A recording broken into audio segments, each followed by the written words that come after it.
کربلا کی روشنی، سچائی اور قربانی کی کہانی۔ مدینہ کی پرسکون رات تھی۔ آسمان پر ستارے جھلملاتے تھے۔ امام حسین اپنے نواسوں کے ساتھ بیٹھے تھے۔ ایک ننھا بچہ پوچھتا ہے، نانا جان، کیا ہمیشہ سچ بولنا ضروری ہے؟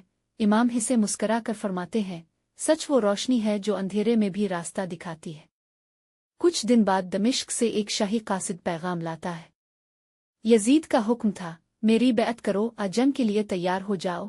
امام حسین پرسکون مگر پرعزم انداز میں جواب دیتے ہیں، میں ظلم کے آگے سر نہیں جھکاؤں گا۔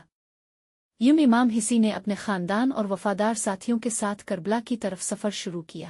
سورج کی تپش، صحرا کی دھوپ اور راستے کی تھکن، مگر ان کے قدم حق کے لیے مضبوط تھے۔ کربلا کے میدان میں پہنچ کر دشمن نے ان کا پانی بند کر دیا۔ بچے پیاس سے تڑپنے لگے۔ حضرت عباس وفاداری کی مثال پانی لانے نکلے۔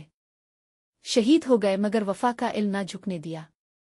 پھر آیا 10 محرم، عاشورہ کا دن۔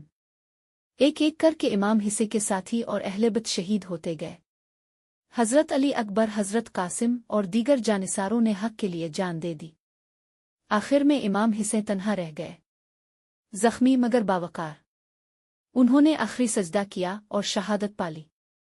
آسمان پر بادل چھا گئے، فضا سوگوار ہو گئی، مگر ایک نورانی صدا گونجی، یہ قربانی رہتی دنیا تک سچائی کا چراغ بنے گی۔ صدیوں بعد ایک بچہ کتاب پڑھتا ہے۔ وہ کہتا ہے، امام حسین نے ہمیں سکھایا کہ سچ کے لیے کھڑا ہونا سب سے بڑی بہادری ہے۔